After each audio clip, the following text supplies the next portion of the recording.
I'm supposed to be gone. I'm 101 years old, and I'm not supposed to be alive. But God left me here for a purpose. I had an experience. I had never met anyone that had the same. We had a neighborhood barbershop, so I went over to get a haircut, and about 3 o'clock in the afternoon, and the barber was cutting my hair, and one barber said to the other one, said, "Hurry up and finish up on that kid's hair, and let's go down on the railroad tracks and see if we can shoot some niggers." We opened the window so we could hang out and look, and it smelled, a terrible smell. Did they burn bottles? We opened the first crate and looked down, and there were the bodies of 3 black. We shut the lid down real quick and proceeded to go over to the next crate, which is much larger, and opened it, and there was at least 4 bodies in that crate. They were all just piled in there. That night, just about dusk, up on Reservoir Hill, which was just south of the house, there's a great big cross burning. And all these people up there it was a Klan, that's what they were, because we could see them from our house. And they was burning this cross, and we could hear people crying and screaming.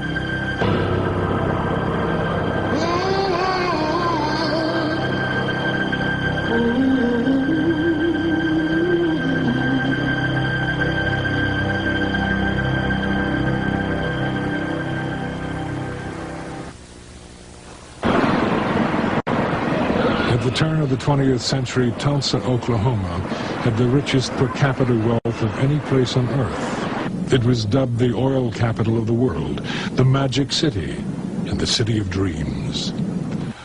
Among those who traveled to Tulsa was a young teacher named Mary Parrish. I came to Tulsa from Rochester, New York in 1918. I had heard of the town since girlhood and the many opportunities to make money. But I came because of the wonderful cooperation I observed among our people, especially among our businessmen and women. Every face seemed to wear a smile. After spending years of struggling and sacrifice, people have begun to look upon Tulsa as the Negro metropolis of the Southwest. Going north to Archer Street for 2 or more blocks, one could see nothing but Negro businesses. Going east, you would behold Greenwood Avenue, the Negroes' Wall Street. There were homes of beauty and splendor, and the schools and churches were well attended. It was a city within a city, and some malicious newspapers took pride in referring to it as Little Africa.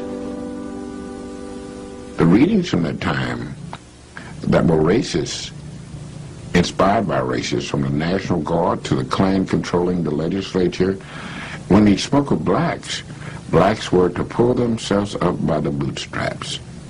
And they did. They did. The money in my community didn't turn over its traditional 3 or 4 times. It turned over 8, 9, 10, 11, 12 times. There was legitimate and illegitimate monies to be made that fueled that economy. So my community was the Vegas of the 20. It was roaring. I can remember when I was a child that the Ku Klux Klan, and there were probably, in my opinion, a couple thousand of them that would all robe up with their hoods on and their gowns and all, and women and men and children. They had little children, maybe 3 feet high. They were all robed up and holding on to somebody's hand. They would march too. Usually they would form up on about the 7th Street and Main in there someplace, and then the police would clear all of the cars off of Main Street, and they would march and they would fill the street from curb to curb, and it seemed like thousands of them. There might have been 2,000, I don't know, I don't remember.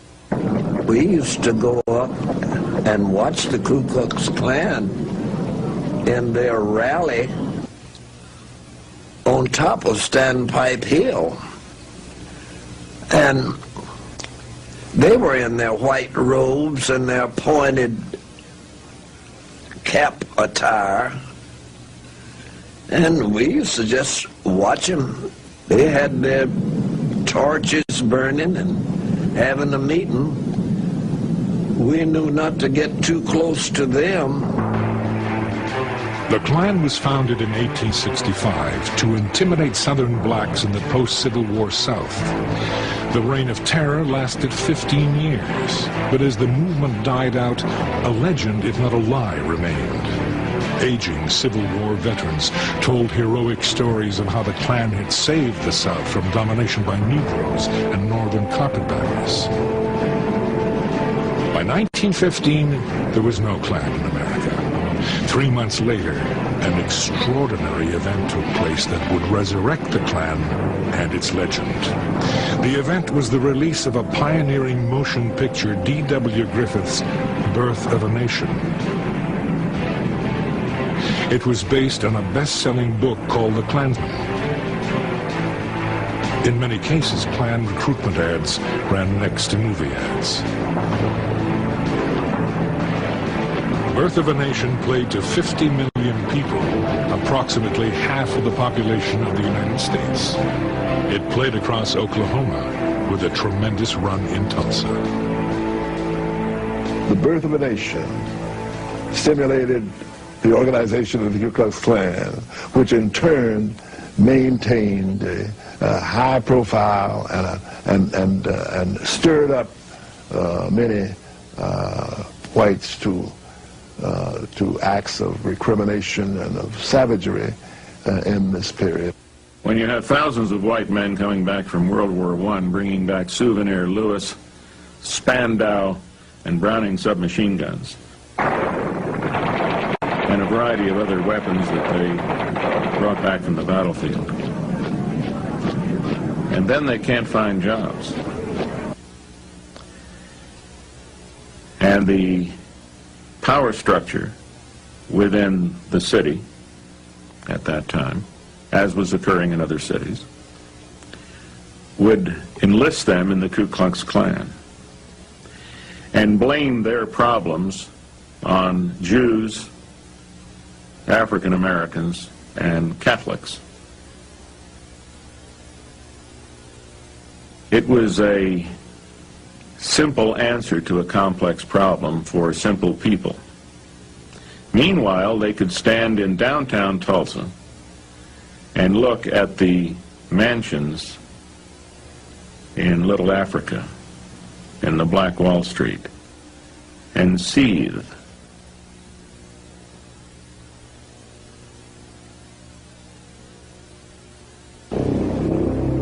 It was a typical Monday morning for a 19-year-old black man named Dick Rowland. He worked as a bootblack in the downtown area. Because there was no restroom facilities, Rowland had permission to use the restroom on the top floor of the Drexel building. In order to reach the top floor, he had to use the elevator. Dick Rowland didn't look down when he went to get on the elevator, and therefore, because of the unevenness of the two floors, he stumbled.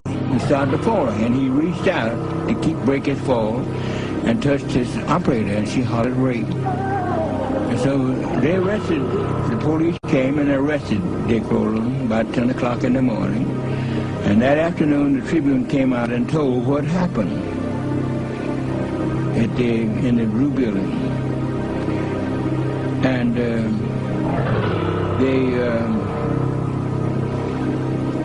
after they told what was going to happen, then they said, it looks like there will be a lynching in Tulsa tonight. The newspaper described Rowland as Diamond Dick and told of an attempted assault upon a poor orphan girl who worked as an elevator operator to pay her way through college. The article said that she had scratches on her hands and face. In fact, she was not an orphan. She had deserted her husband in Kansas City and had been served with divorce papers in Tulsa 2 months before. And she was neither scratched nor had torn clothes. The real incident isn't the incident in the elevator. The real incident is what happens over at the offices of the Tulsa Tribune, which was the city's daily afternoon newspaper. And we know there were a couple articles in it that talked about what happened at the Drexel. One was a front page article that said something like "Nab Negro for attacking girl in elevator." But there was a second article, might have been an editorial, that we think was called "To Lynch Negro Tonight." We don't know really what it said, but we do know from white sources, from black sources, from government officials and others, that there was an article there suggesting that a lynch mob should gather downtown and to lynch Dick Rowland. Talk of a lynching was prevalent throughout the city, and by evening, white crowds began to form around the courthouse. A burning cross was visible on Standpipe Hill, which overlooked North Tulsa and Greenwood.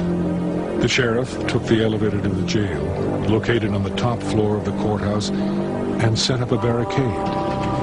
In Greenwood, it was believed that a lynching was imminent, and mob rule without legal consequences was not without precedent in Tulsa. A few months before, a lynch mob had taken accused killer one Ray Belton from the Tulsa jail. A mile-long procession of cars escorted him to a tree on a county road where he was lynched. Local police officers directed traffic. 3 months later, in the town of Holdenville, 70 miles away, a white mob took a black man from the county jail, hanged him from a telephone pole, and riddled his body with bullets. He was accused of attacking a white woman. In Wagner, 30 miles from Tulsa, another lynching took place. A white man down in Wagner, Oklahoma, had him ask a colored girl for sex. And she told him her price. He had sex and he didn't want to pay her. He didn't pay her. She took out a knife and cut his throat and killed him. So they arrested her, they lynched her, and then they drug her body up and down the main street of Wagner, Oklahoma. And the Negroes in the community had decided there will not be a lynching in Tulsa, Oklahoma. In Oklahoma, it is not considered a crime for a man to kill a Negro. In recent years, there have been many lynchings in Oklahoma. There is yet to be chronicled the instance where any individual has paid a legal penalty or where an officer has been removed from office for failure to protect the life of his prisoners from criminal violence. It is perfectly safe at any time and at any place for any considerable number of men together to take a prisoner from the hands of an officer and inflict the penalty of death. Harlow's Weekly, June 1921. Most of the news that people received came from their newspapers. It's incredible to look at the content of those newspapers and realize that it was a constant barrage of articles appearing concerning lynchings of black people. This was over and over and over again. In fact, 2 black people a week were being lynched in America at this time. The evening being a pleasant one, my little girl had not retired but was watching the people from the window. Occasionally she would call to me, "Mother, look at the cars full of people." I would reply, "Baby, do not disturb me when I read." Finally she said, "Mother, I see men with guns." Then I ran to the window and looked out. There I saw many people gathered in little squads talking excitedly. Going downstairs to the street, I was told of the threatened lynching and that some of our group were going to give added protection to the boy. I am told that this little bunch of black men marched up to the jail where there were already over 500 white men gathered, and that this number will soon swell to over 1,000. Someone fired a stray shot, and to use the expression of General Grant, all hell broke loose.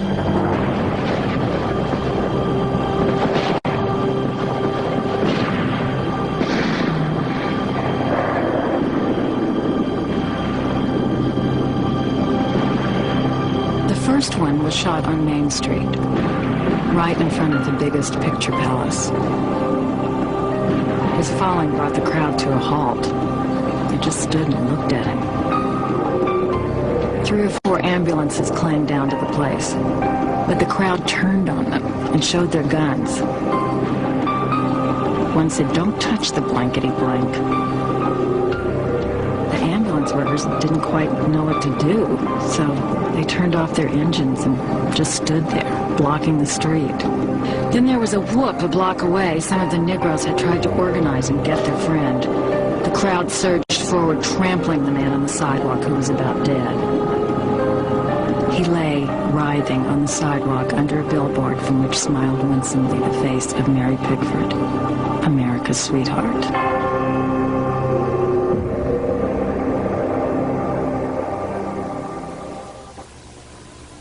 The atmosphere was festive as the police department commissioned 500 special deputies.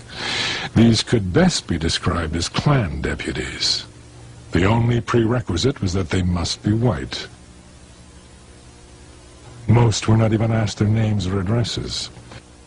One black man was erroneously sworn in. It occurred to me I could get sworn in as one of the special deputies. It was easy. My skin was apparently white, and that was enough. After some 50 or 60 of us had been sworn in, a villainous-looking man remarked casually, even with a note of happiness in his voice, "Now you can go out and shoot any nigger you see, and the law will be behind you." The Ku Klux Klan mob, having largely been made up of veterans, began to militarily organize themselves. And they divided down into squads and ran a skirmish line along Archer. After watching the men unload on First Street, where we could see them from our windows, we heard such a buzz and noise that on running to the door to get a better view of what was going on, the sights our eyes beheld made our poor hearts stand still for a moment. There was a great shadow in the sky, and upon a second look, we discerned that this cloud was caused by fast approaching airplanes. It then dawned upon us that the enemy had organized in the night and was invading our district, the same as the Germans invaded France and Belgium. Looking south out of the window of what then was the Woods building, we saw carloads of men with rifles unloading up near First Street.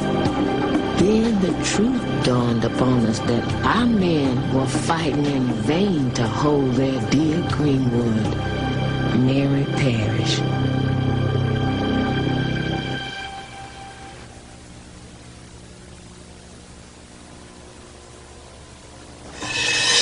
As daylight approached, the whites were given a signal by a whistle, and the outrage took place.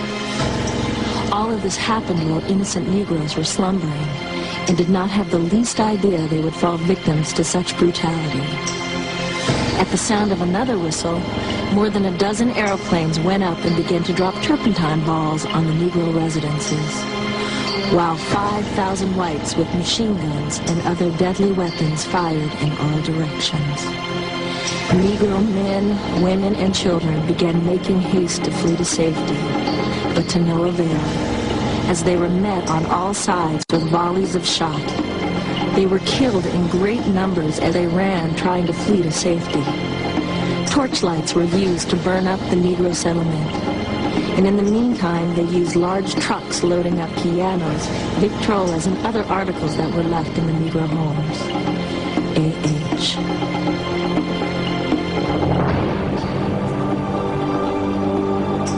Backed truck up to the vacated Negro homes and loaded everything movable and of value. Every bit of money found on their persons was taken. Masonic rings were removed from the fingers, watches and chains from their persons. In fact, everything of a material nature preparatory to the cruel initiation, which had not yet ended, was taken from them. And so, penniless, in a destitute condition. They were corralled first one place and another. G.A. Gray. Once they framed that skirmish line, they had marched into the north side of the downtown area, and they shot everybody they could find. They burned every home, but not before looting it first. They burned every business. They burned every car. They burned everything, systematically, block by block, house by house. They went all the way through the city. At the same time, the telephone lines were cut, the telegraph lines were cut, and the railroad leading into Tulsa was blockaded. There was no way to communicate what was going on in Tulsa with anybody else because it was very easy to cut the city off. And that's exactly what the mayor and the city commission and the Ku Klux Klan wanted, because it gave them the opportunity to clean out the entire African-American area of the city without being interfered with. And they were doing it very systematically. The mob would not permit firemen to battle the blaze. They looted stores and pawn shops for guns and ammunition, but they also took walking suits, tools, tires, and jewelry. Carloads of whites would occasionally venture into the black area, shooting indiscriminately. And I said to my mother, I said, Mama, we better get out of here because the wife are really tearing up Jack. They're burning the places and killing people, and they're going to kill us. And we were sitting out and people kept running. They just open the gate and come on through and go on out the back. And Mama said, what are you people running for? And you don't know where you're going? They said, no, they're killing over and burning the town down over the hill. The technique varied with different groups of the mob. But the general procedure was to go up to a door and put a gun against the lock and blow it off. The flimsy doors would have smashed easily enough, but this was gun night. Once inside the cabin, everything breakable was broken. Trunks and bureau drawers torn open, pictures and telephones wrenched off the walls and trampled. They didn't often find anyone in the houses, because by now the blacks were scurrying ahead of the horror out into the country beyond the town. But sometimes they did find someone with whom they dealt. When they had smashed enough, they scattered around a little kerosene and threw some lighted matches into the mess. If this particular cabin didn't burn well, it would be reset presently by the blaze of the one next door. The houses the mob set fire to without breaking in first were really the most unlucky, because sometimes there were people in them, panic paralyzed, people who didn't realize with all the noise and fright that the house was on fire, not until it was too late to get out. There's a black veteran who could not believe that this mob would kill a veteran. And as the mob got closer to his home, he put on his uniform and stood out in the front yard at attention. The mob killed him and burned his house. In a frenzy of destruction and violence, black corpses were tied to the bumpers of automobiles and dragged through the Greenwood district while bullets were fired into their bodies. Some bodies were hoisted on telephone poles. An elderly black couple was murdered returning from church. A white man mistaken for a black man was summarily executed. Enterprising entrepreneurs snapped pictures of the grisly scenes to be sold later as postcards entitled, "Running the Negro Out of Tulsa." Death had come easily. Even a defiant glance at a camera could result in instant execution. America's most renowned black surgeon and past president of the State Medical Association, Dr. A.C. Jackson, was shot by a white teenager as he held his hands above his head. He was not killed instantly. His body was thrown into a truck and he was dumped at the convention center, where after hours of suffering without medical attention, he bled to death. Cars began to drive slowly along our street. Cars driven by the sort of men who wear their caps backward, visors down their necks, probably not to interfere with their rifle gaze. And the niggers in these houses, they would shout. The gaping children were called in hastily from the curbs. Didn't seem a very educational sight, not a very safe one. After the first car, so people sent their servants down in the cellar, or up in the attic, and waited. Then the horde of ruffians went down Detroit, looting those beautiful homes of everything valuable and burning them. The machine guns just shattered the walls of the homes. The fire department came out and protected the white homes on the west side of the street. Men and women with torches and women with shopping bags continued their looting and burning of Negro homes. My mother saw some white people coming toward our house, and she put us under the bed when she saw them coming.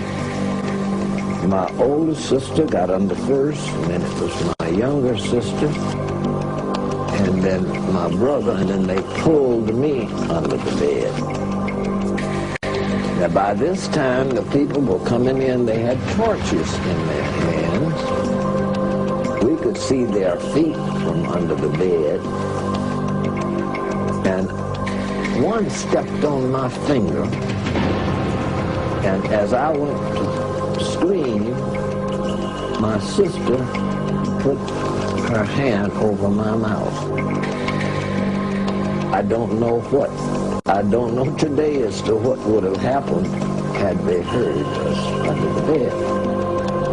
But they came in and they set the curtains on fire, and set our house on fire, and then went out the door, and my mother got us under the bed. I will always remember that on this day I live. There was the son of a cook in our street.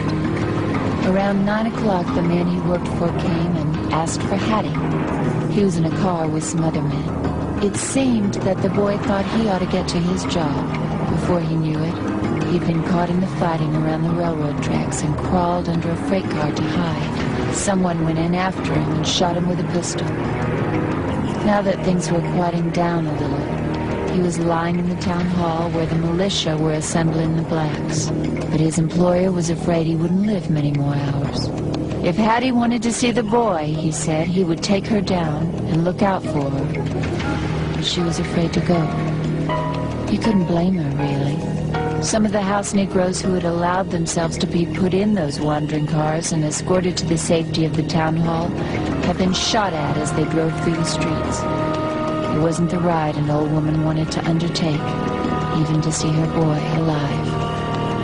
The boy's boss understood. He went back himself and got a doctor and stayed with the boy until he died.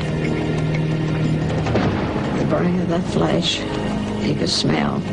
It was horrible. And then those crosses burning up on the Reservoir Hill, which at that time there's no homes up there. About 7 o'clock, the whites or home guards came for the men. Then they took the women and children, promising them safety. After they had the homes vacated, one bunch of whites would come in and loot. Even women with shopping bags would come in, open drawers, take every kind of finery from clothing to silverware and jewelry. Men were carrying out the furniture, cursing as they did so, saying, "These damn Negroes have better things than a lot of us white people." I stayed until my home was caught on fire. Then I ran to the hillside where there were throngs of white people, women, men and children, even babies, watching and taking snapshots of the proceedings of the mob. Some remarked that the city ought to be sued for selling them damn niggas' property so close to the city. One woman noticed the First Baptist Church, which is a beautiful structure located near a white residential district. And she said, "Yonder is a nigger church. Why ain't they burning it?" The reply was, "It's in a white district." I saw the bombs dropping and the church explode. The 6 airplanes that I saw flying over Standpipe Hill and dropping the bombs on Mount Zion Baptist Church. and burned that church, and it just completed 40 days, and it was burned. The white church on 4th Street was a frame church. Our church was better than the white people's church. This church was only 40 days old. It was truly a symbol of black prosperity, and it was burnt to the ground, allegedly because ammunition was being stored in the basement or some such nonsense. People were seen to flee from their burning homes, some with babes in their arms and leading crying, excited children by the hand, others old and feeble, all fleeing to safety. Yet seemingly, I could not leave. I walked as one in a horrible dream. By this time, my little girl was up and dressed, but I made her lie down on the dufo in order that the bullets must penetrate it before reaching her. By this time, a machine gun had been installed in the granary and was raining down bullets on our section. Mary perished. The most horrible scenes of this occurrence was to see women dragging their children while running to safety, and the dirty white rascals firing at them as they ran. Some of them were pursued for more than 12 or 15 miles, and some never returned. Negro hospitals with numbers of sick were burned, and many people perished in the flames, not being able to get to a place of safety. Women were chased from their homes, naked, with clothes in their hands, and volleys of shots fired at them as they were fleeing. Some with babies in their arms. A.H. As I neared Standpipe Hill, I could see homes on Eastern and Detroit burning, and also discovered that the enemy had located on the hill and that our district was entirely surrounded. We thought that we were leaving the fire behind, but found that our danger was increasing, for a machine gun was located on the hillside. They put him in a room, they had machine guns up there, and he was manning the machine gun, and he and his companions, they were shooting down on the people. They had machine guns up there, shooting at us. My husband and I, when we came out, they were shooting at us. We didn't get anything. They killed one of our fine doctors. I can never forget a family who started out and had the misfortune to lose one wheel off their wagon and therefore had to get out and walk. In that numbers was a mother and a father with a 6-month-old infant. Such a fine and healthy baby. The father would run along and carry it a while, when the mother would take it until she was tired out. When they both were just about exhausted, the father cried out, "Will someone help us?" Mrs. Rosa Davis Skinner, who told about the night of the riot, when it broke out on Greenwood, she was asleep. Her husband awakened her and said, "Wife, come on, there's a riot on." And they left fleeing, she in her gown and house shoes, and joined with a neighbor next door who had had a stillborn baby. Early in the day, they were going to bury the baby the next day, put it in a little shoebox. And Mrs. Skinner said that while they were running, mobs were shooting at them, bullets zinging at them, people shoving and bumping into each other. This lady dropped that little shoebox, and she got down on her hands and knees to try to find it, and she couldn't, and her husband just dragged her away, said, "Well, you're going to get killed, we've got to go." And he dragged her away, and they never found that little baby. This lady wept when she told me that. She was 98 years old, and that had been 75 years earlier, and she wept and said, "I often wonder what happened to that poor little baby." We both wept. We came out after several shots were fired into the house by the mob. 2 or 3 whites thrust guns in each man's face and side and took him downstairs. As I neared the bottom of the steps, I was met by a man who very unkindly treated me. Seeing a man with hands raised, he came up to the blind side and struck me in the jaw, after which I was questioned and my money taken.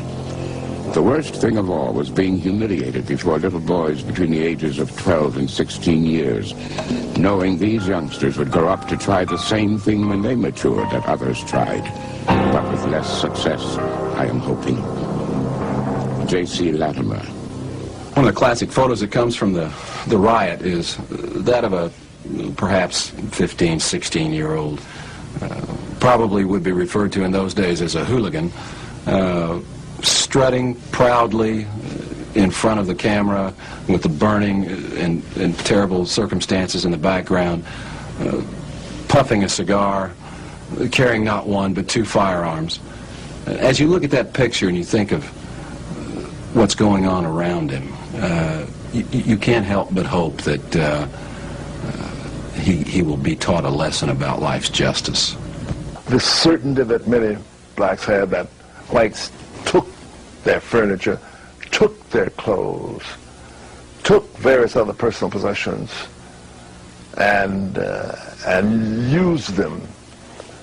And then, having taken those things for their use, then they burned and bombed the black part of town.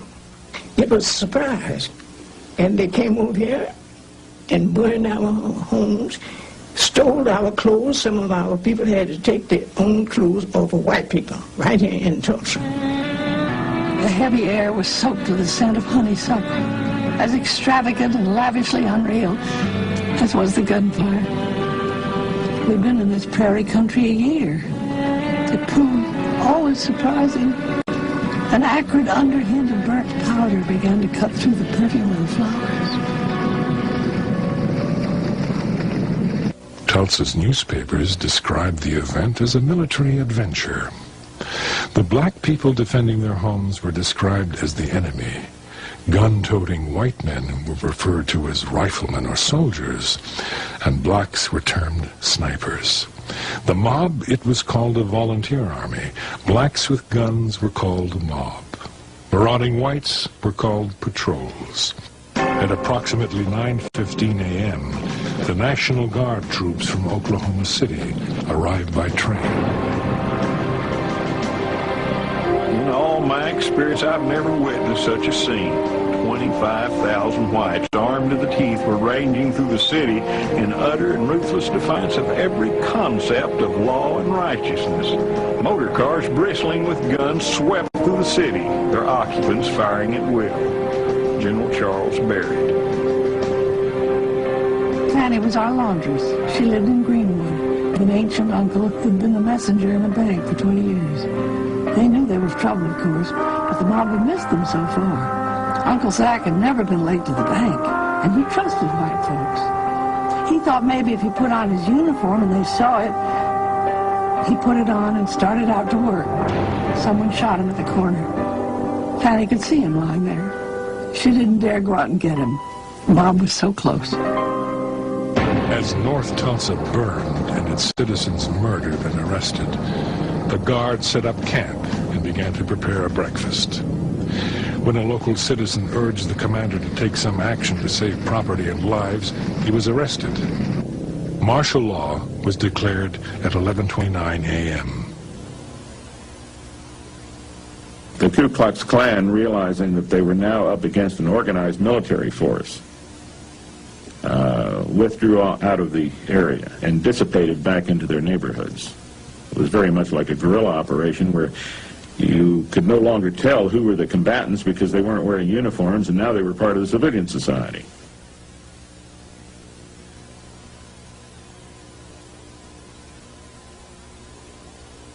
Detention areas were set up at a local park, the convention center, and the baseball park.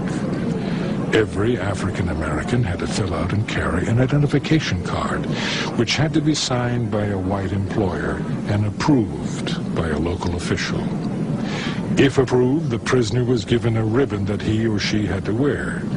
The ribbon read, "Police Protection." Failure to wear the ribbon resulted in immediate arrest and confinement. A black person could only be released from detention if he or she was vouched for by a white person. About 11 o'clock, they took my invalid mother supposedly to the convention halls for safety. Upon entering the convention hall, I failed to find my mother, so I went in search of her. I found my mother at North Methodist Church. I tried to get a pass to send her away, but failed to get one. She remained unconscious for 2 weeks and passed away. I feel that this damnable affair has ruined us all. Carrie Kinlaw.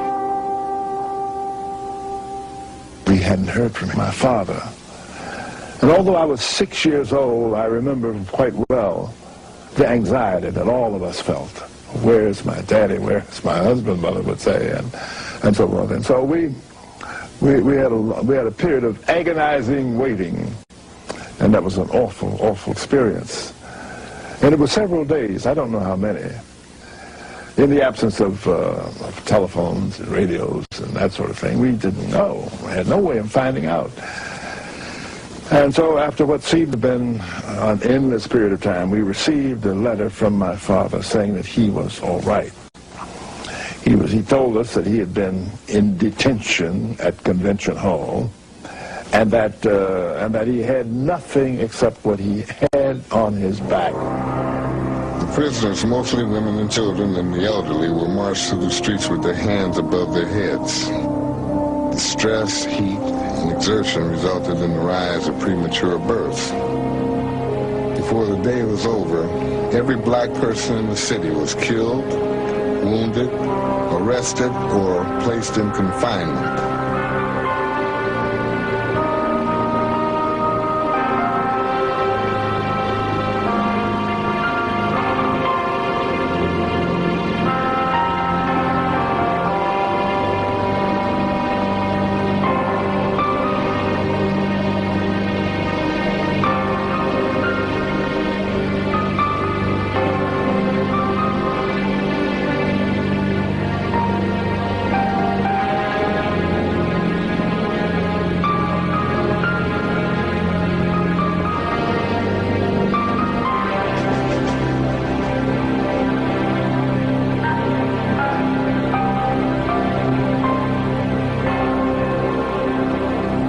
Middle-class whites actually hid many of the African-American domestics who worked for them at great jeopardy to them.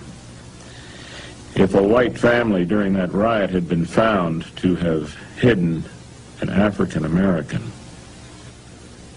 at the very least the white family would have been lashed. Terrified black people fled the city to other communities. After reaching this home, the crowd throng there was too large to supply them out of a pail, so a wash tub was drafted into service and pride cast to the wind. We were so famished and our lips parched, the children crying for a drink, that this was the best tasting water we could remember of having tasted. Mary Parrish. We had an engineer for the Frisco live behind us, and he would give us a day by day how these people were walking down the railroad coming toward Claremore, and then coming toward Chelsea, then coming toward Veneta. They were just like the rest of the hobos. They came to our back door, and they had lots of them with baby buggies, no men at all women, lots of old women. On and on we went toward the section line, the crowd growing larger and larger. The question on every lip when a newcomer from town would arrive was, how far had they burned when you left town? After we had gone several miles, we began to see automobile loads of men with guns going east ahead of us. We wondered where they were going, but we were not destined to wander for long, for as we neared the aviation fields, we saw their destination. The planes were out of the sheds, all in readiness for flying, and these men with high-powered rifles were getting into them. As we went further, we saw several men leaving the fields, going to the house, returning with guns, and heading towards Tulsa. After we had traveled many miles into the country and was turning to find our way to Claremore, we looked up the road and saw a race lady coming toward us. My lady friend and I went to meet her. She advised us not to try to pass through a little adjoining town. There was a group of black people that were trying to escape, women, children, and old people, like we were trying to escape from this thing. We're going up the railroad tracks that went by that hill up there in Collinsville. Said that a group of black people came by that hill trying to escape, and somebody thought that they were being attacked and invaded, and apparently they began shooting and killed a whole bunch of those poor folks. The airplanes continued to watch over the fleeing people like great birds of prey watching for a victim. Although we were over 13 miles from Tulsa, we could, at about 10 p.m., see the smoke rising from the ruins.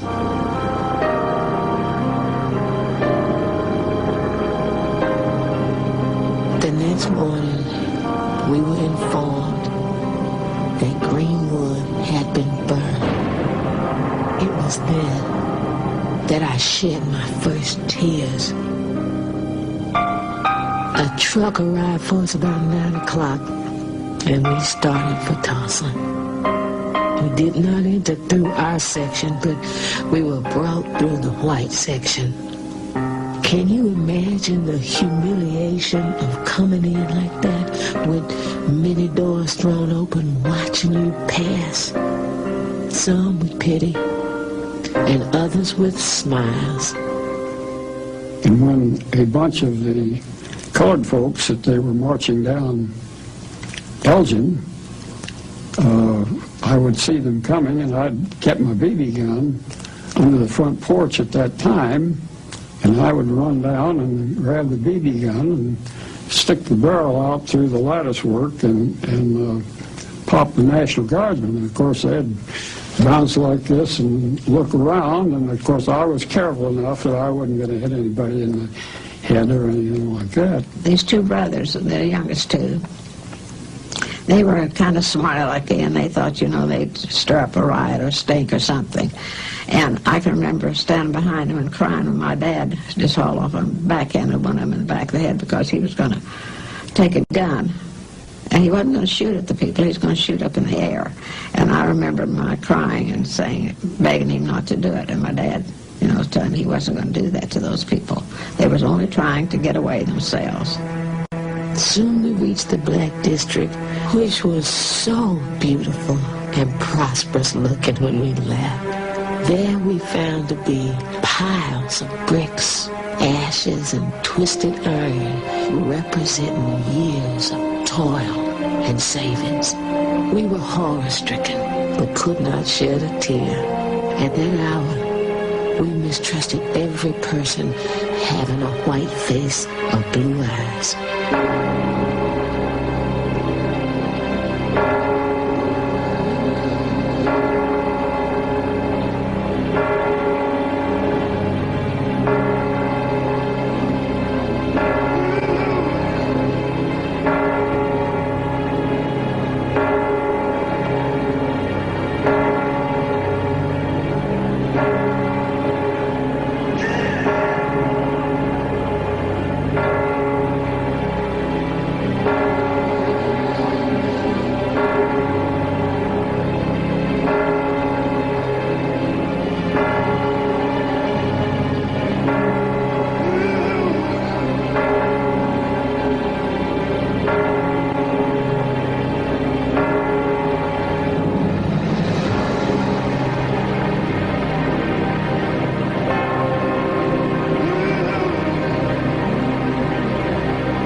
Which he had built a crate on the back to carry the greyhounds in.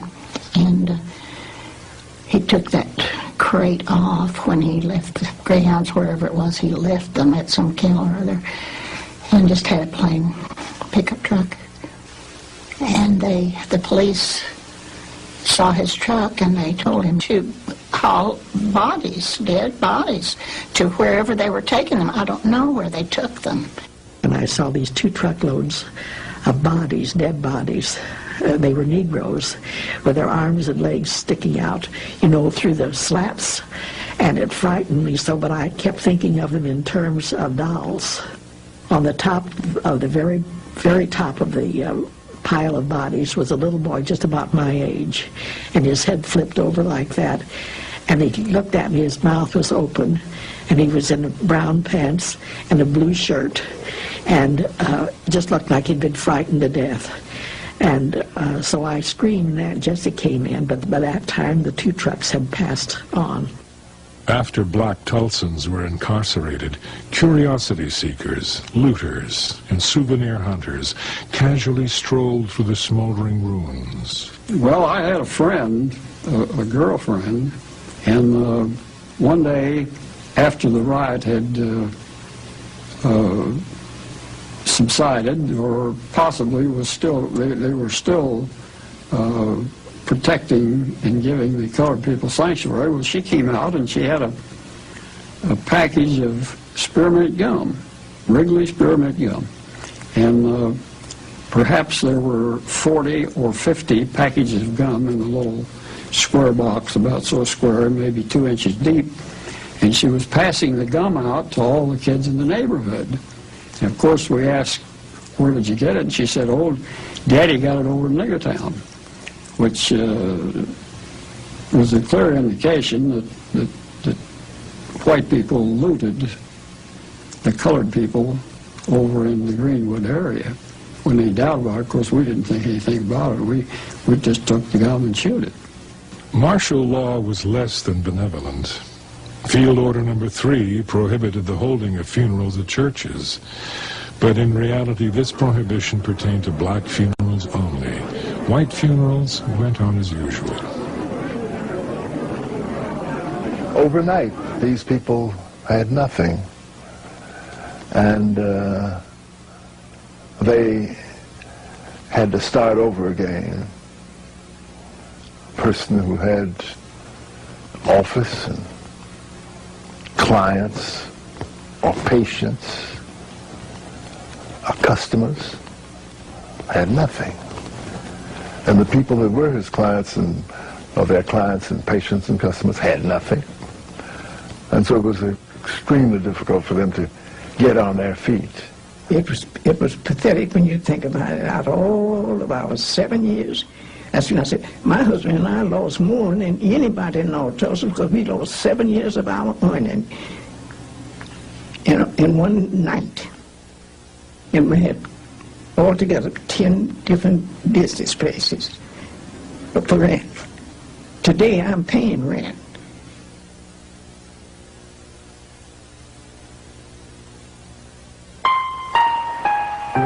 Few black Tulsans had insurance. And those who did had clauses which voided the policies in case of a riot. Those making a claim had to prove that the city or state government was negligent in protecting their property. An impossible burden because the victors had already begun to rewrite the history and insulate themselves from blame. An all-white grand jury placed the blame for the Holocaust squarely on the black population. Also blaming the black population was Tulsa's white churches, the Chamber of Commerce, and of course Tulsa's white newspapers. In this old nigger town, there are a lot of bad niggers, and a bad nigger is about the lowest thing that walks on 2 feet. Give a bad nigger his booze, his dope, and a gun, and he thinks he can shoot up the world. And all these 4 things were to be found in nigger town: booze, dope, bad niggers, and guns. The Tulsa Tribune makes no apology to the police commissioners or to the mayor of this city for having pled with them to clean up the cesspools in this city. Tulsa Tribune, June 4th, 1921. Incredibly, after all the yellow journalism that had been published at the time about the incident and prior to the incident by white-owned newspapers, the one indictment returned by the grand jury of a newspaper was against Mr. A.J. Smitherman. one of the most influential black citizens in Tulsa, owner of a black newspaper. And that comes after his offices, his newspaper offices, were destroyed and burned in the riot. He left Tulsa and never returned.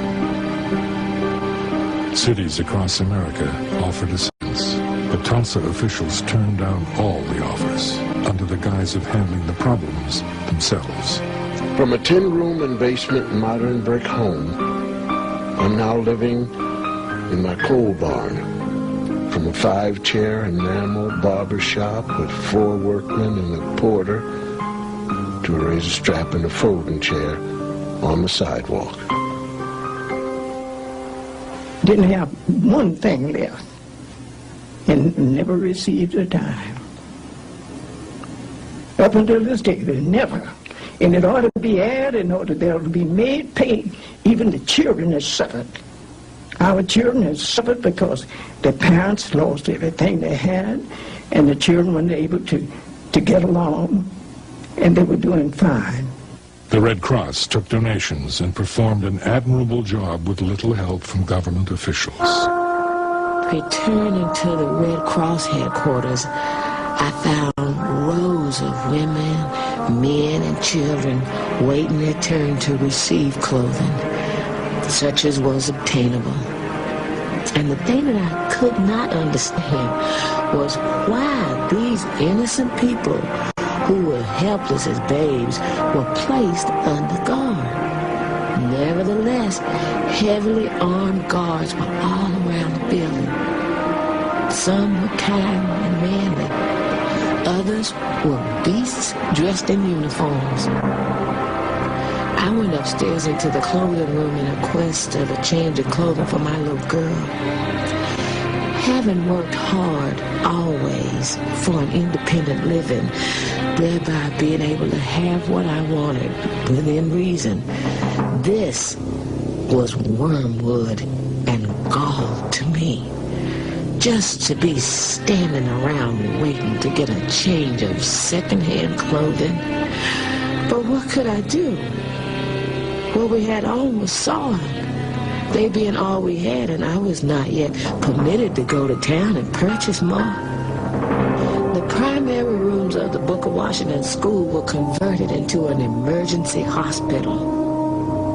I can never erase the sights of my first visit to the hospital. There were men wounded in every conceivable way, like soldiers after a big battle. Some with amputated limbs, burned faces, others minus an eye or with heads bandaged. There were women who were nervous wrecks in some confinement cases. One mother was thoughtless as to burden her infant for life with the name of June Riot. Mary Jones Parrish.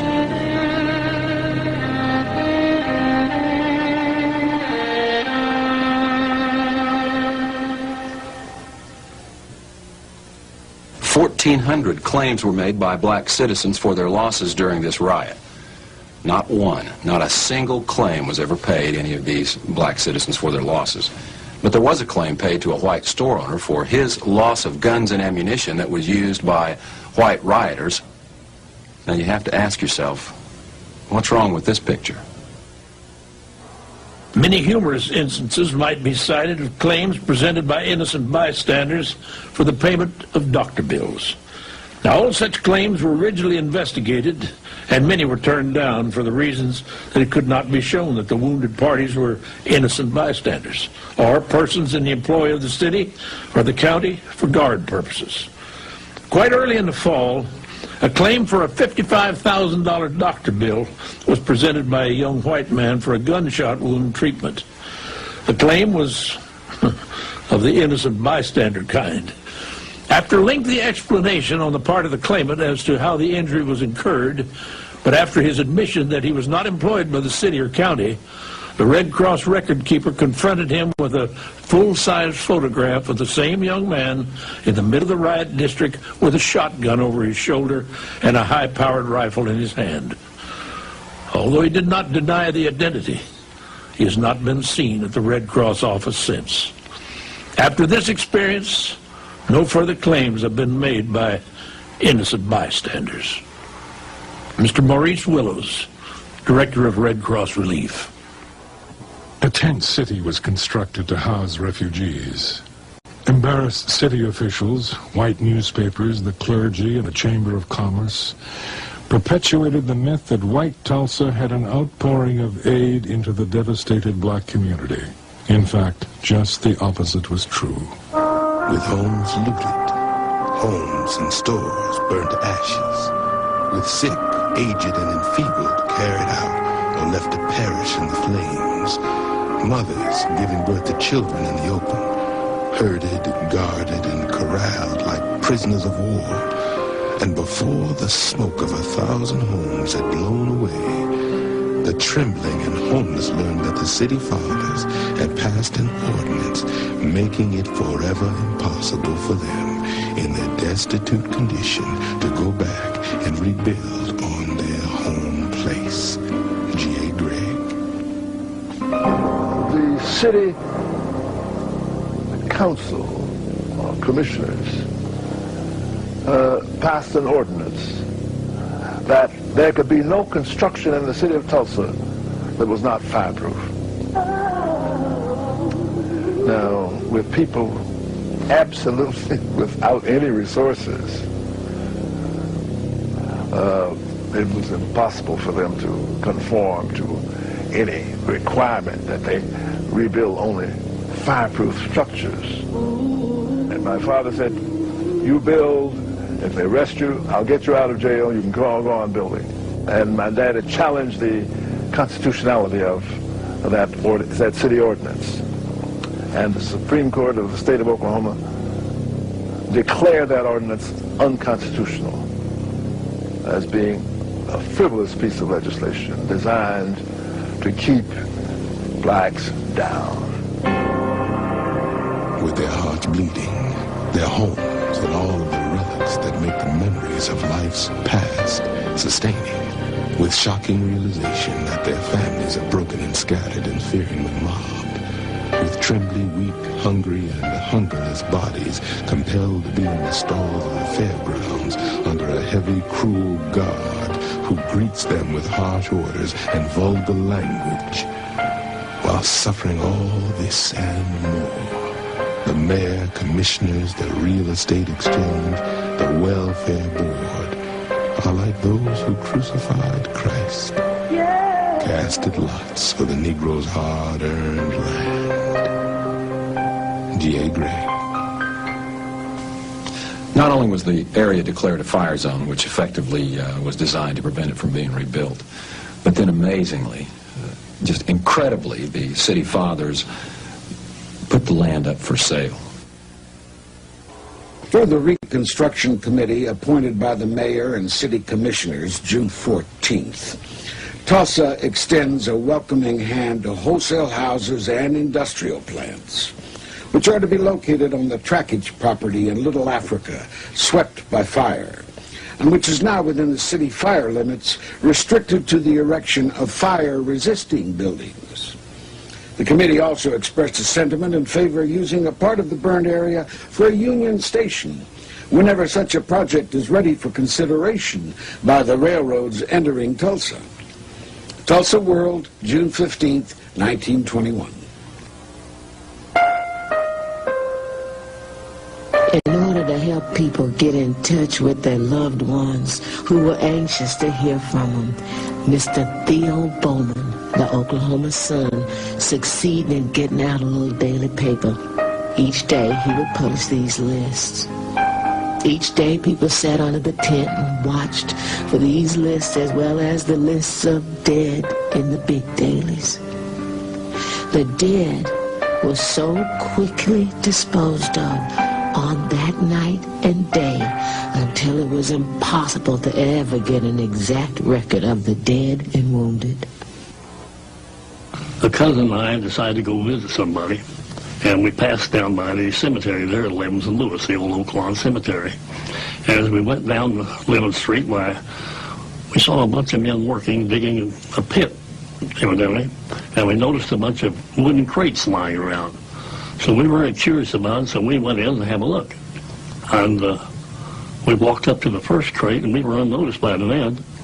And we opened the first crate and looked down, and there were the bodies of 3 black men. We shut the lid down real quick and proceeded to go over to the next crate, which is much larger, and opened it, and there was at least 4 bodies in that crate. They were all just piled in there. And at that time, the men noticed us and ran us out. The Red Cross estimated that 300 people were killed. The official death toll was placed at 36. Terrified witnesses told of bodies being disposed of at city incinerators, the Arkansas River, and local strip mining pits. When one witness was asked about the difference between the Red Cross totals and the city's official count, the reply was, there is no statute of limitations on murder. I had a friend of mine named Bill Wilbanks, who at that time was a captain in the Tulsa Police Department. And he called me and he said, would you come down to the police academy? I'd like to show you something. And I said, sure. And I dropped down to the police academy, and he was cleaning out some files. And underneath the bottom drawer were several pieces of paper that were clipped together with a rusty paper clip. With the rusted paper clip rusted to the paper, the papers had not been separated in years. What you had was a description of casualties that were what we later referred to as KIAs. And there were 300 plus on these 6 pieces of paper. There is absolutely no question in my mind that of all of the horrible race riots we've had in this country, Watts, 1968, Detroit, 1942, none of them have even approached the casualty levels of Tulsa of 1921. There was definitely a cover-up or a suppression of the material. For example, the article, the inflammatory article, "To Lynch Negro Tonight," has vanished, disappeared. It's not in the Oklahoma Historical Society, it's not in the newspaper archives. In the microfilming of the Tulsa Tribune records, it's been excised and can't be found. Now, some people would and have said down through the years, why research this, why bring it up? It can do no good. And in fact, there has been some threats of real danger and possible harm to those who would explore the situation and would look at it again. I'm not so sure that in many minds, black and white, that the cover-up was helpful in gaining some equilibrium. Whites need to be comforted that they had done no wrong. Blacks need to be comforted that no new wrong could happen to them. So, but those two things companioning themselves created this conspiracy of silence. 1,200 homes were destroyed. Another 320 were looted. Over 4,000 people were left homeless, and over 1,000 spent the harsh winter in tents. No one was ever imprisoned for his or her actions. Charges against Dick Rowland were dismissed. No one knows what happened to him or the elevator operator.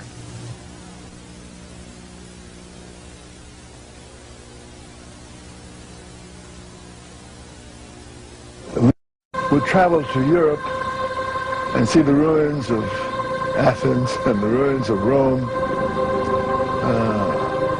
My mind went back to the ruins of Tulsa, which were somewhat reminiscent to me then when I was traveling, of the ruins of Rome and Athens and other places in Europe. A big, beautiful Christmas tree was placed in front of the Red Cross Relief Headquarters. Now imagine, if you can, this huge tree brightly standing in the middle of a district which had once been comfortable homes, but now filled with little ones and little two-room wooden shacks. Everywhere, large piles of brick and stone, twisted metal and debris, reminding one of the horrible fact of last June. For the first time in their lives, the Negro children of the devastated district, these hundreds of little folks, were without their former comfortable homes. The resources of their parents had been reduced to a point where Christmas couldn't mean much to them. After dusk on Christmas Eve, a chorus of 2,200 voices sang their Christmas carols and the typical Negro melodies. Coming from the throats of these people reverberated through the night air and attracted most of the crowd gathered in the business section over on Greenwood Street. Whole families were there, men, women, children. It seemed as though the whole Negro population couldn't resist this chance to sing. Never have I witnessed more spontaneous outbursts of Christmas fervor than on this occasion. The crowning sentiment of the celebration was in a speech made by one of the leaders, who said, "Let us always remember the old Negro tradition. There's no room in our hearts for hatred." This occasion furnished what was termed as the greatest night in the history of the Tulsa Negroes. Mr. Maurice Willows, Director of Red Cross Relief, Christmas, 1921. Tulsa need not feel that, it's irredeemable. That was just a mindset at that time. What we hope to learn from this ride study is the danger of having a mindset that would exclude someone based on race, religion, gender, or something. So we hope that we learn some lessons from this. Some of our group feel their superiority over those less fortunate. But when a supreme test like the Tulsa disaster comes, it serves to remind us that we are all one race.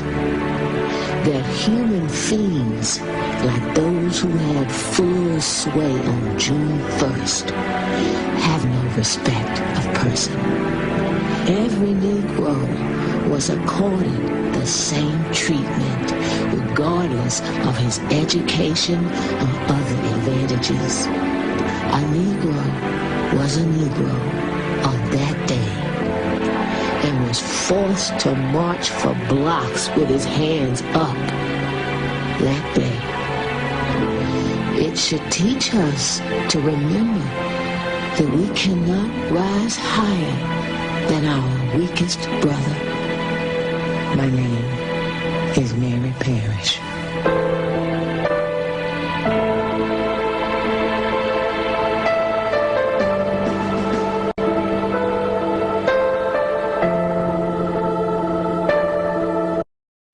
In 1921, one of the most devastating massacres in U.S. history took place in Tulsa, Oklahoma. The 1921 Tulsa race riots. The black community of North Tulsa, called Black Wall Street, or as whites called it, Little Africa, was completely burned to the ground in a mere 12-hour period. Over 1,300 businesses and homes were destroyed and completely ruined. 10,000 people were left homeless in the night, and to this day, no one knows how many people actually died. Accounts range from 500 to 1,500 men, women, and children, both black and white. This senseless massacre of human life was very carefully covered up by high city officials. When Black Wall Street was destroyed, a major black economic movement that would have affected all black communities in America was crushed and completely halted. Black Wall Street was the most prosperous and most thriving black community in America during these times. It defined the word nepotism to its ultimate form. These highly organized blacks work together in the same manner the Jews, Japanese, and Iranians work together in this day and time. Black Wall Street was so prosperous that white oil men would come across to the black community to borrow large sums of cash in order to keep their businesses afloat. This very powerful black movement would have had an effect on blacks all across America, socially and economically, but 3,000 card-carrying Klansmen would not allow that to happen.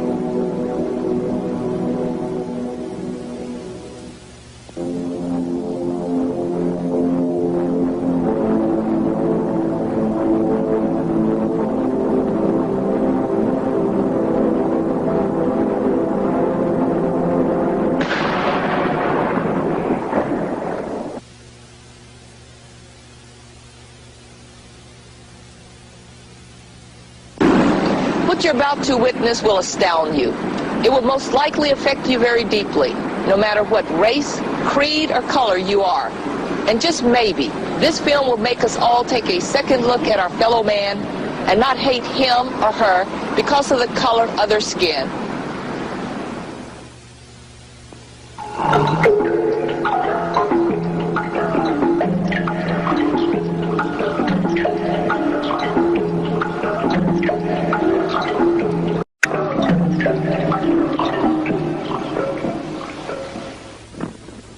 This is an actual account of the worst race riot in United States history.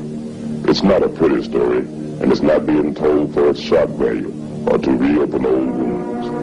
This material is presented because it happened 70 years ago to another generation whose story is pertinent to this contemporary generation. The true facts were completely covered up and kept from the American public. The date was June the 2nd, 1921. The place, Tulsa, Oklahoma.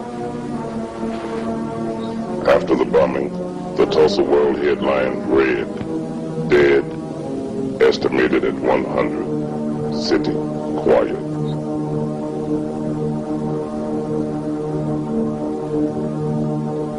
One of the bloodiest race riots in the nation's non-military history had begun. The spark of the tinder was ignited on Monday, May 30th, 1921. Here's the story.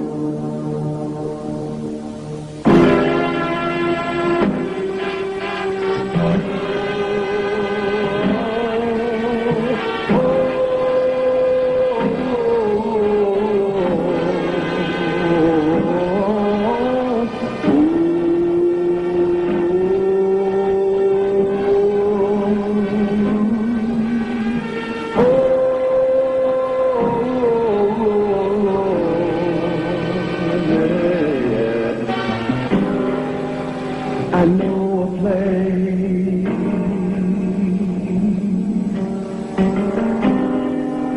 that was sure to go.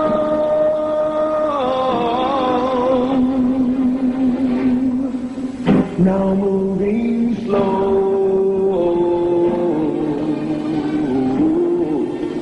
nowhere to go.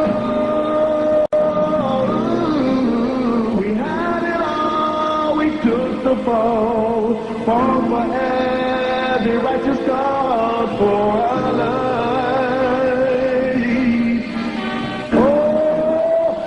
Oh, we had it all, we paid the cost. Countless lives that we love for our life. Oh, life won't treat. During the early 1900s, Archer Street was intentionally designed to divide the city's north from the south side of Tulsa. Blacks were forced to remain on the north side, and whites enjoyed their separatism on the south side. Laws were passed to make sure that whites and blacks remained separated.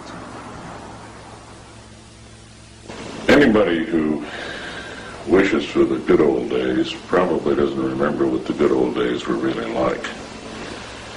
Because in 1921, the nation suffered from coast to coast from hate and discrimination and arrogance. And those were probably the underlying reasons. They manifested themselves in organizations like the Ku Klux Klan. But you can't blame the riot on one or two or three specific incidents. The environment is what caused it. You have to keep in mind that in 1921, the majority of the Oklahoma legislature were Klansmen. Almost every city and county official in Tulsa County, Oklahoma, was elected with either support of the Klan or they were Klansmen themselves. In those days, the Klan would have parades in downtown Tulsa, wearing their white sheets and their pointy little hats to fit their pointy little heads, that would last 4 to 5 hours in length. Now visualize the number of people that were involved in a parade that would last 4 to 5 hours. And all these people came from Tulsa. When you had a parade in Tulsa, a lot of people come in from other counties. But you also have to remember that 1925, there were 5 million card-carrying Ku Klux Klansmen in this country.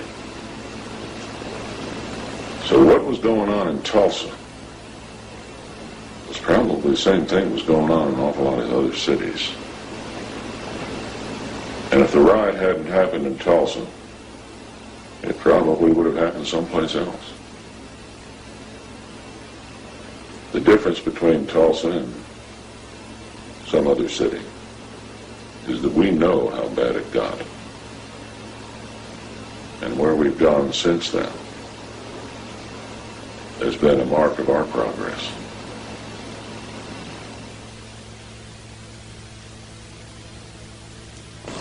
As I sit here, I wonder, with blacks fighting for equal rights and integration in other parts of the United States at that time, was it really a good idea for blacks living in Greenwood to integrate? What happened by 1921 was not so much what happened on the black side, but what happened on the white side of the city. Because you had a lot of veterans coming back from Belleau Wood and Chateau Thierry and the Argonne Forest, and they couldn't find jobs. And a lot of these were white, uneducated, lower economic class folks.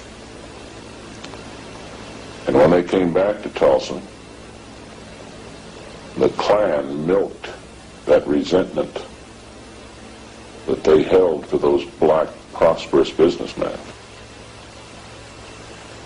And the Klan did the same to them that the Nazis did in Germany in 1933.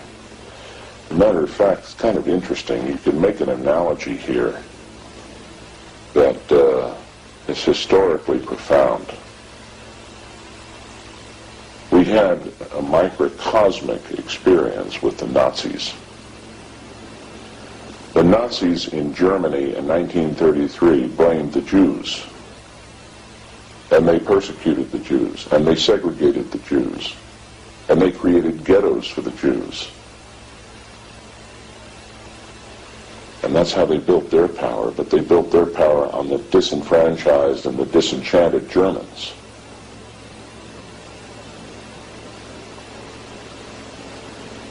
Well, the Nazis took over an entire country.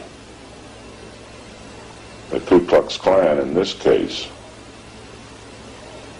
largely took over an entire city. And for that matter, to some degree, the entire state and maybe the region of the country in which they were strong.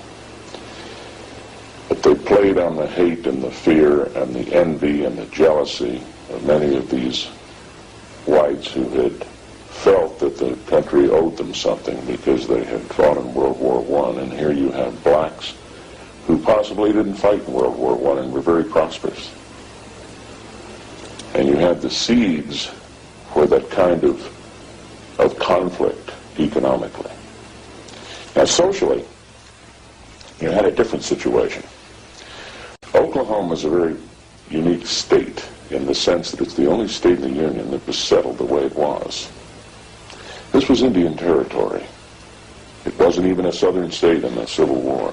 For that matter, it wasn't even a northern state. It was a state that was fought over by both sides. In fact, there were 69 battles fought in Oklahoma, largely between northern and southern Indians. But when the state was settled, it was settled by land runs. Benjamin Harrison opened up chunks of the state, and people just ran over this land and plotted out their portions. Now, why is that significant in terms of the riot?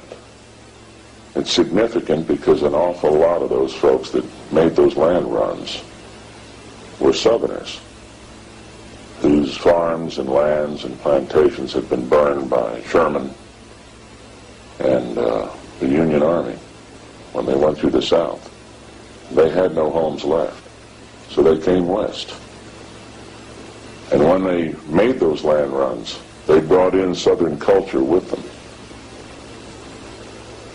As a result, what you have here in Oklahoma is a microcosm of the United States. The northern half of the state is more metropolitan. In Little Africa was possibly the most prosperous area that blacks had ever collectively developed any place in the world. Oklahoma was regarded as one of the cleanest states in the nation and cherished its reputation as being called God's country, or the Bible Belt of America. Nothing could be further from the truth. Well, as I first stated, my husband predicted this that Sunday night at church. Them days we had BTUs. They about cut them out now, and we don't have no BTU. But he made a public statement and told them that this was going to happen. But we didn't know. We hadn't seen no sign. But after church and after we went home, several men, young men and stuff, you know, they get all shook up and everything. We had a good, dear policeman at that time. We called him Bonnie Cleveland, Uncle Bonnie. He was down there trying to corral them because the trouble was arising, and we didn't even know that, with this black man and this white woman. And they down there showing out down to police station and all, and he was riding this big old horse, and he was telling them, you know, it wasn't going to be none of that. But they had guns and everything, and some of them come clear out as far as Lavender Street. That's where we lived. And running by there, men, get your guns. Get your guns. Blood's running on Greenwood like water. My husband said, that's just a lie. That's what he said, excuse the word. But he told me, he said, don't get disturbed about that. Say, they running along with them guns and shooting and going on. And say, in the morning when they need them, they're not going to have no ammunition, and the white folks not going to let them have it. Won't give them nothing. So that's the way it started off with us. Well, naturally, women always get excited. And but we didn't have any children then, and my husband, he was consolation for me. He's the one who saw the vision. I didn't see it, but he knew he had seen something coming. So he told me, said, Rosa, this is it. Said those men that's clowning. So they won't have a bullet to shoot in the morning, and white people won't let them have none. So we went on to bed. And he said, you go to bed, I'm going down here and see what they're doing. He ran down on Greenwood. Come back, said, they ain't doing nothing, just clowning. He talked about them down there with their guns in their hand. And policemen was trying to corral them. So he said, well, we'll go to bed. He said, but no telling what's going to happen. So we did. And he woke me up about daylight that morning. He said, we got to get up and go. The white people had put a machine gun on that big hill right up there and pointed down on all of us down in here. And they was shooting like this, the barrel of gun that way. One man that walked and sold vegetables every day, I can't think of his name now, he was shot up there just a block from our house. What you see here is the very famous Mount Zion Baptist Church, a congregation that survived the 1921 riots and managed to rebuild on the exact same location where it was bombed and completely destroyed exactly 70 years ago. In 1921, a man's word was his bond. You measured the masculinity of a man by how much he kept his word.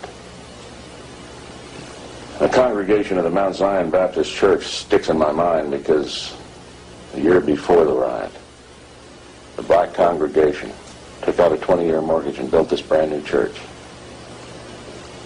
And the Klan burned it to the ground.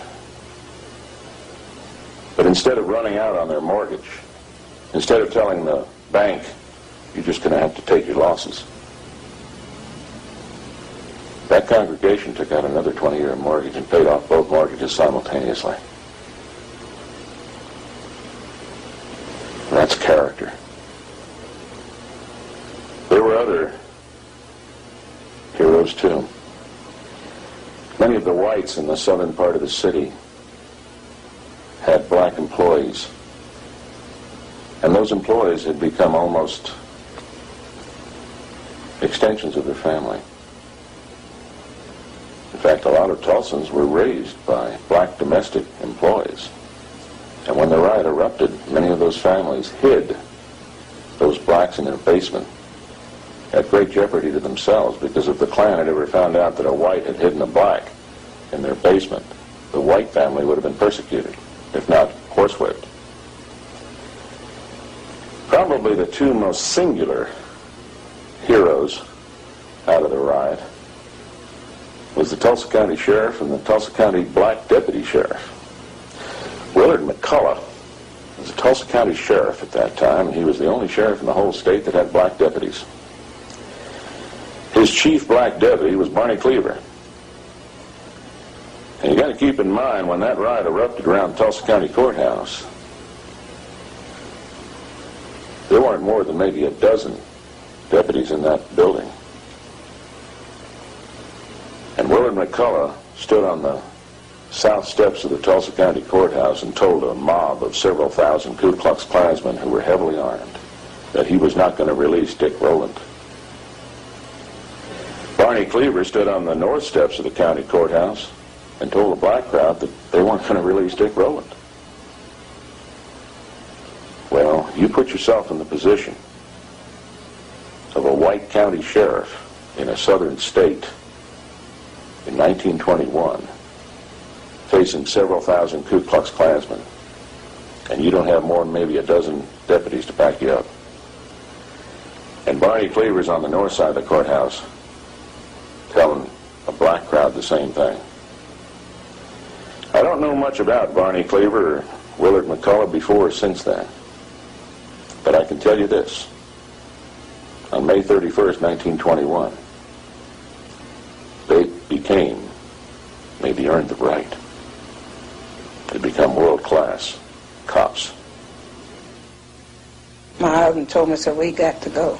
And I said, no, I don't want to go. I don't want to go out there. He said, yeah, you got to go. So you remember he had told the people he couldn't hardly get me out of the house. So I gave him a little argument about it, but I had to go. And I just had on my barefoot sandals and had a head rag on my head. And he said, let's go. We can't stay here. Said, we got to keep moving. So he got out there and he went to preaching to the people. See, we was very thickly settled in on both sides of the streets. And all the houses was burnt down on my side, on this side and that side, but two houses, my house and another. All the rest of them was burned down. See, all those little people, every chance they got, they would stick fire to the house. And all that fire was burning, and folks was hollering. Some of them were running. And my husband told me, he said, don't run, so walk. And stay out in the opening where they'll see you. And so won't nobody get shot. So the bunch we was with, they tried that, and we made it to the park, where about noontime the bells come ringing and the horns and things. and somebody told us, said the militias are coming. And so T.R. told him, said, walk out on the railroad. We took the Middleton Valley Railroad going north, and we'll walk to Mohawk Park. And that's where those people caught us. They was in trucks. It must have been some mighty big trucks. And it was full of soldiers, and the soldiers all come to Tulsa like this, come on us like this. The Klan was extraordinarily powerful in Tulsa in 1921, but then again it was extraordinarily powerful throughout Oklahoma. As a matter of fact, during the 20s, Oklahoma impeached and convicted 2 governors, allegedly, of course, for other charges, but it was an open secret that one of the principal reasons they got impeached and convicted was that they were anti-Klan. The majority of the Oklahoma legislature were either Klansmen or supported by the Klan. But then Oklahoma was not unusual. States all across the country had that kind of influence on them. But in Tulsa County itself, there was a rather unique situation that developed. In the late teens, the Glenpool oil field was roaring. And that's just west of Tulsa County. An awful lot of money poured into the city. And the whites, who were the big oil men, lived on the east side of the Arkansas River. The roughnecks who worked the rigs lived on the west side. Well, there wasn't enough housing on the west side, so a lot of the roughnecks would come over to the east side and live in rooming houses on 12-hour shifts. A lot of people said that was due to the housing shortage. A great degree it had to do with the working cycle of a roughneck on a rig. Because roughnecks worked 12-hour shifts on rigs. The point here is that a lot of the money that poured into Tulsa, that helped build Tulsa into the beautiful city it became,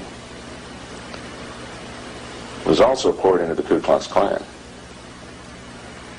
And the Klan became extraordinarily well financed.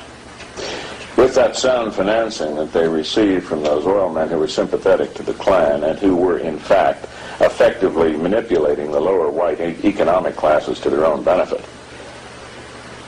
the Klan in Tulsa had a lot of money to do a lot of things that other Klan claverns didn't have that kind of support to do. For example, they had a building, a headquarters, here in Tulsa.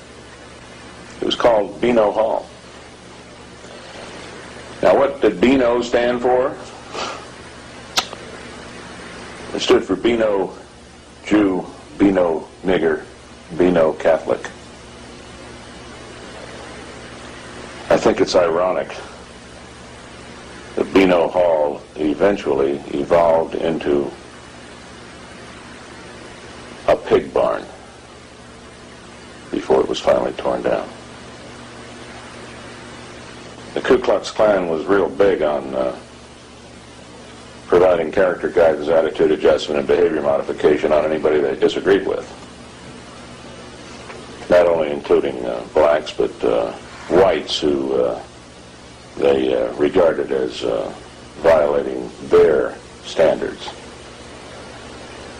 It wasn't uncommon for a white person, for example, who might have been going out on his wife, to be hauled out of his house one night and tied to a tree and flogged by men dressed in sheets. Many blacks, however, were lynched. They were lynched by such organizations as not only the Ku Klux Klan, but the Knights of the White Camellia. There were all kinds of super secret little organizations that were self-appointed vigilantes.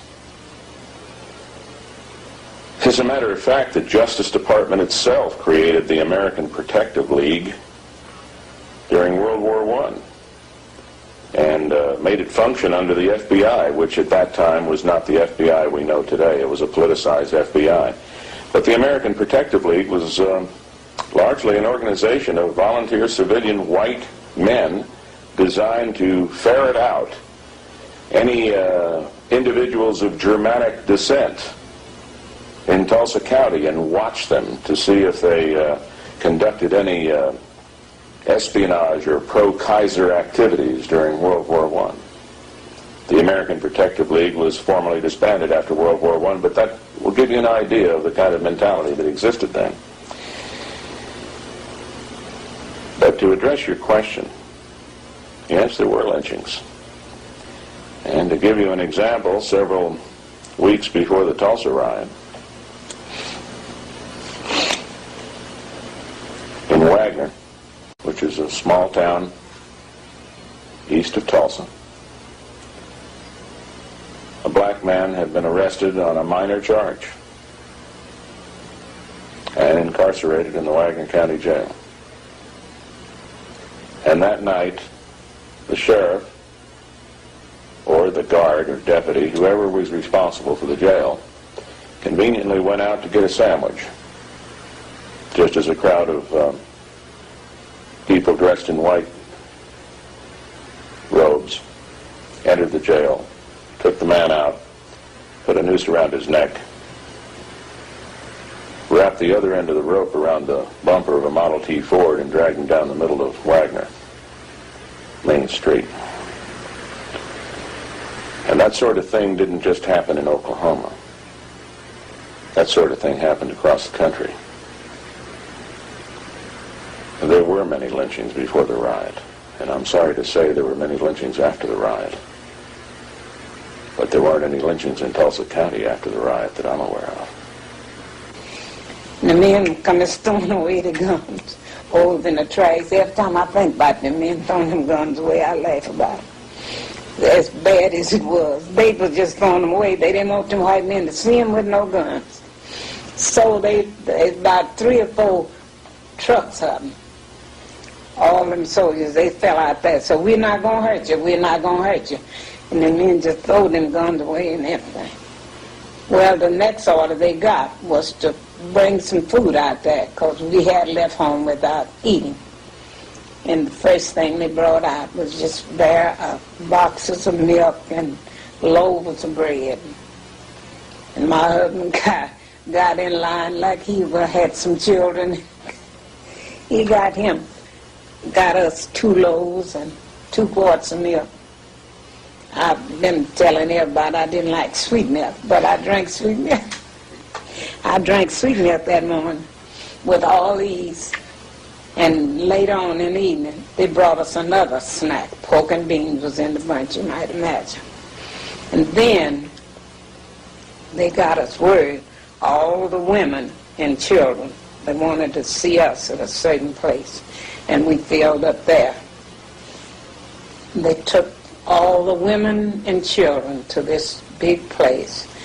I still can't remember where they took us. I know it was something like it was like a fairground or something, a great big stadium. And I got scared there. I thought maybe they was going to put the men over there by themselves, which they did. But I thought they was going to kill them all. The interesting thing that happened during the riot was that the riot lasted almost all night of May 31st, 1921, and into the early morning hours of June 1st, 1921, before law enforcement authorities were able to get anything under control. The city police didn't want anything to do with trying to control the Ku Klux Klan. As a matter of fact, the chief of police, a man by the name of Gustafson, confiscated black vehicles, gave them to 2 of his crony police officers on the Tulsa police force, which I might point out, with some justification, was a politicized police force at that time, not the police force that Tulsa has today, which is a first-class department. But the point was, in those days, he gave those confiscated vehicles to those 2 police officers who went out and sold them to whites, and then they shared the profit. Chief Gustafson was later indicted for this and removed from public office in June of 1921. But there were many other indictments, too. And many of these indictments were the byproduct of National Guard boards of inquiry. Now, what happened in the riot, and this is fascinating, was that here you have a major war going on in the downtown portion of Tulsa. that erupted and moved north into the north part of the city, eventually wiping out the north part of the city, devastating it totally. And yet the mayor, none of the city commissioners, called the governor. Now at that time, we only had one 40-man ambulance company in the Oklahoma National Guard stationed in Tulsa. The governor at that time didn't know there was a riot in Tulsa until the next morning, because no city or county official notified him, with the exception of the county sheriff. The county sheriff sent one of his black deputies through the north part of the city toward Sand Springs. He got to Sand Springs to a telegraph. And keeping in mind the telephone lines were down, the telegraph lines were down, the railroad tracks were torn up, there were Ku Klux Klansmen standing on roadblocks trying to catch blacks who were trying to escape the city, and there were refugees as far away as Kansas City and Wichita and Muskogee, Oklahoma.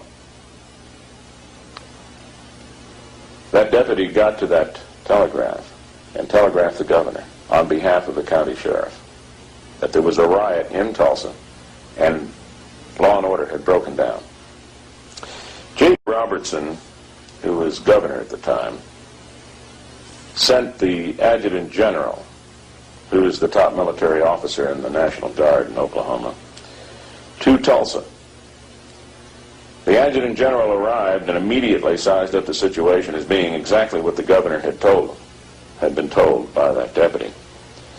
And the adjutant general mobilized the Oklahoma National Guard, and they sent in guard units from as far away as Enid and Lawton, Oklahoma City and Muskogee and places like that.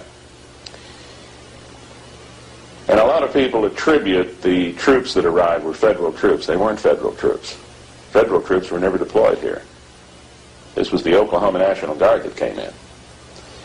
Many of the survivors who I interviewed when they were still alive told me, frankly, the black survivors, they told me, frankly, they wouldn't have been alive that day if it hadn't been for Oklahoma National Guardsmen. Because the Guardsmen came in and the very first thing they did was declare martial law and threatened to shoot anybody who was found armed. They set up internment compounds to protect black refugees, because black refugees were scattered all over the city. Their homes were burned. They had no place to go. And so they set up internment compounds around the city in various parks and places like this. But the next morning, the different white people was out there calling for their Negroes. They maids and butlers and things. Because my husband he stood in good with his man. He worked at a rooming house. Outside the rooming house. That they called it then a sporting house. But that's where he worked. And the man he worked for was Ardmore Rooms on First Street where he worked. Well, that man, the owner of it, he'd come out there calling for T.R. Davis. And when he found T.R., then him and T.R. come over there where I was and got me, and we went on home. So, but I didn't tell you, one of my husband's best friends was killed that day while we was in that rush. See, he told him not to run and don't get in close places because they would just shoot in that bunch. This fellow was named Willie Lockett. He and my husband were great friends, and T.R. said to him, "So where are you going with it?" He said, "I don't know, man, so I'm just going." And he was on a horse, and they said this was one of their favorite horses of the Lockett family. So T.R. told him to be careful and stay out in open. But he was killed that day. Every single insurance company that had a policy covering any kind of damage to homes or commercial businesses or industry cut and ran on their insurance policy because a riot wasn't included. The federal government and the state governments didn't have programs in place to compensate citizens for being the victims of a breakdown of law and order. So effectively, the citizens who lived in Little Africa took the entire loss. The problem was that when we're talking entire loss, we're talking everything. There was no FDIC then. They might have had their money in a bank, and if the bank was burned and the money stolen, there was no way to recoup it. Jewelry stores in Little Africa were stripped clean. Furniture was taken out of homes. Everything was gone. And the homes were burned to the ground.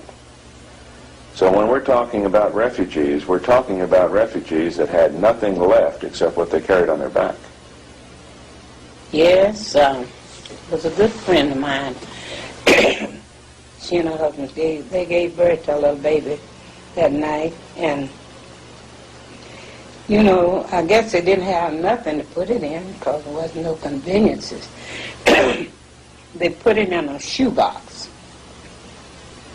newborn baby. But some people, you know, some people that day, you couldn't stop them from running. We had to walk because that was our safest way. But these people were running, and it seemed as though that they set this box down where this baby was, and to rest because people got awfully tired, and they couldn't find it. It was stillborn, already dead. But they didn't want to throw it away. They wanted to take it home and then have it filmed. But they didn't get to. And there were so many things that taken place that day. Now we lost our best doctor the next morning. But they told me that he stood somewhere down in one of those buildings down by where that little three-corner place is on Greenwood. You know, it's a ruined house on that side, and you know, something like that on this side, and then the brickyard. Well, they said he stood along there, and he just mowed quite a few of them down. There were witnesses that an airplane crossed the black community by air and something was thrown out of it. There were explosions. The problem is that you don't have a cause and effect direct relationship, because Tulsa was piped by natural gas in those days, as it is today. And many of the homes were already burning. So from a more precise perspective, there isn't hard proof that a plane came over the black community and dropped bombs on the black community. However, there have been a couple of things we've been able to establish. There was a plane over the black community. There were things thrown out of it. There are some interesting conclusions you can reach from some available evidence. First, it wasn't a government plane. There were only about a half dozen planes in the state at that time that belonged to the government. There was no Air Force then. The Air National Guard didn't exist. And there were about a half a dozen biplanes at Fort Sill. None of them took off the ground during this period. But this was the period of barnstormers. It wasn't uncommon for a pilot who learned how to fly in World War I to have a biplane and to fly around the country and do tricks at state fairs and maybe take somebody up for a couple of dollars. That, in all likelihood, was what happened then. That a barnstormer who had his own airplane actually flew over the black community. Now, if he threw out anything, and if it was a bomb, it's perfectly understandable how it could have worked, because it doesn't take very much to make a bomb, particularly if you're a veteran of a recent war that had just ended. Greenwood was soon labeled the Black Wall Street of America. It consisted of highly educated black doctors, lawyers, PhDs, merchants, oilmen, and entrepreneurs. The interesting thing about this particular situation is that in North Tulsa in 1921, prior to the riot, there existed an area called Little Africa. And that was a mark of respect. The black business community was extraordinarily prosperous. As a matter of fact, possibly the best minds in black America had migrated to North Tulsa in the late teens and early 20s. They built a commercial and business establishment so prosperous that it rivaled any place in the world. In fact, the main street of Little Africa, Greenwood, was euphemistically referred to as the Black Wall Street. There were millionaires that lived there, and some of the architecture of some of the old homes in North Tulsa today represent that particular period.